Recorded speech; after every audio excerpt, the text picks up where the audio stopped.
What is up, nerds? It is Reptile DIY here again.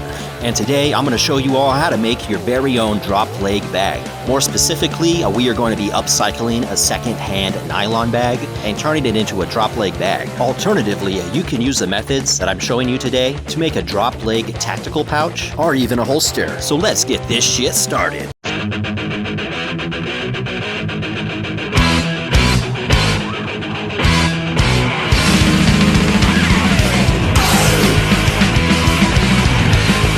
Alright guys, so these drop leg bags are available to buy online.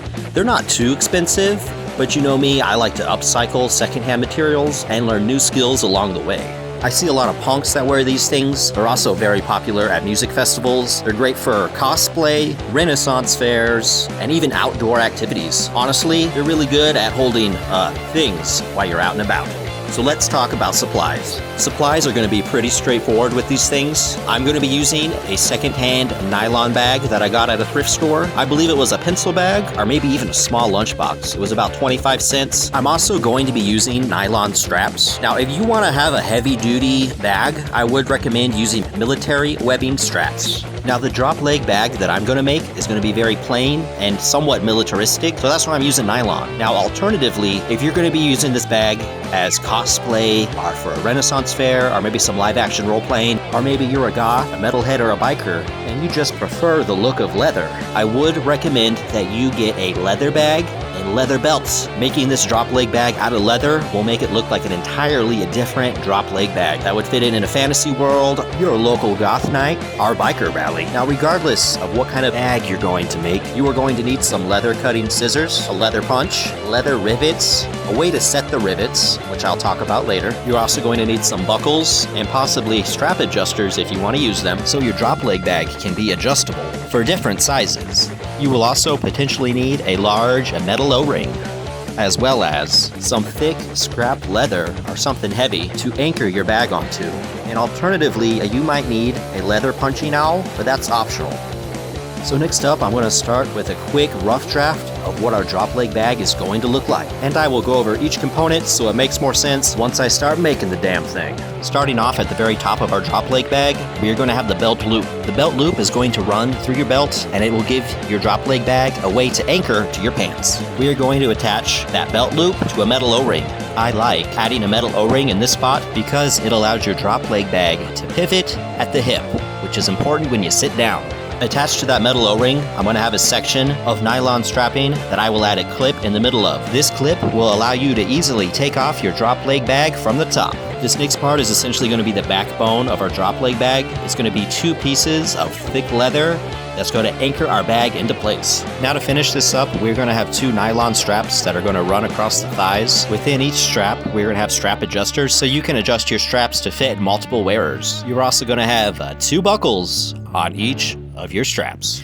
And when everything is all done, we are going to rivet our bag onto our drop leg harness. Now, something important that I have to bring up is when your bag is closed, you always want the zipper up top, obviously so it's closed, but whatever leg you're putting it on, you want the zipper to be facing your inner thigh. So make sure you keep that in consideration. Alright, enough rambling, let's build this damn thing. So, I got this from a thrift store. Now, if your bag has a logo on it, you could just paint it over with some spray paint, acrylic paint, whatever you want. Me personally, my logo is going to actually fit on the inner thigh, so no one's going to see it at all. So I'm just going to disregard that it's even there.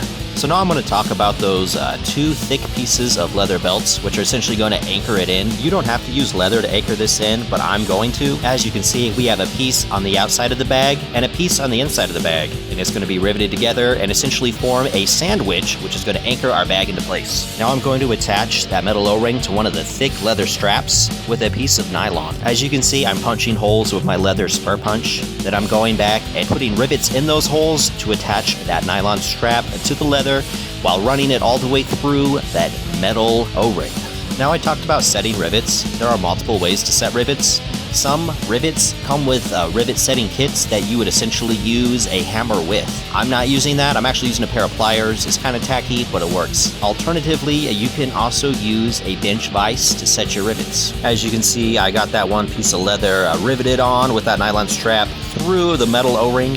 Now I'm going to repeat the same process on the upper half with a nylon strapping And that one buckle, this will be the upper buckle I talked about earlier. Same process, set those rivets. I like to do 2 or 3 at a time. You can use whatever pattern you want. You just want this shit to be heavy duty so it doesn't pop off when you're in the middle of something. Alright guys, I did not record this, but I did make a nylon belt loop and I riveted that onto the O-ring. As you can see, you always want to make sure that your belt loop will fit on your belt. I'm going to be attaching this to a bondage belt, so I made it extra wide so it fits over those bondage belt O-rings. At this point, we are going to attach our nylon thigh straps to that long piece of leather that we use to anchor everything in. You can attach your upper and lower thigh strap at this point. You can measure things out if you want to. I'm kind of eyeballing it, as you can see, but that's essentially what I'm doing, attaching both of those thigh straps to that thick leather belt that I'm going to use to anchor everything together.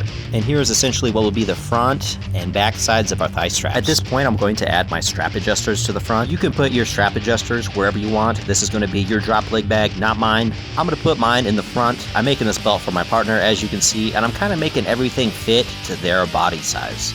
And as you can see, I'm putting the buckles in the back. I'm setting everything. Kind of a slow process, but hopefully it's pretty fast because I'm making everything all fast forwarded. Now you can see I'm in the back, and that's where I'm attaching the actual buckle. This is how my partner wanted it, so this is how I made it. Like I said, make your drop leg bag however you want. And another thing, I make my drop leg bags fit to size. I don't really use my adjuster straps. I make everything fit to size because that's how I like to do it. But honestly, if you want to make yours adjustable, by all means, make it adjustable. So we've got our top thigh strap. We're going to repeat the process for the bottom thigh strap exactly the same way. Nothing's changed. Same concept, same thing. And as you can see, we essentially have the skeleton of our drop leg bag. Alternatively, if you were using military webbing, I would leave this drop leg harness as is and attach whatever sort of accessories that you want. At this point, we are going to take the other piece of leather belt that we're using as an anchor, put it inside of our bag. Then I'm going to use a leather awl to punch a hole through my bag. You can use anything sharp if you don't have an awl, but leather punching awls definitely work the best. So essentially, you're going to punch holes in that back piece of leather that you can see right there. You're going to punch holes in the bag itself, and you're going to punch holes in the front piece of leather that's going to be inside of your bag. Now, once all those holes are punched, you're going to rivet it all together. I didn't record me riveting it, but it's pretty simple. I used 2 pieces of leather with the bag riveted in between just because I like to have my drop leg bags anchored on tightly so they don't get ripped off or fall apart while you are wearing them. It just gives the drop leg bags an overall more sturdy design.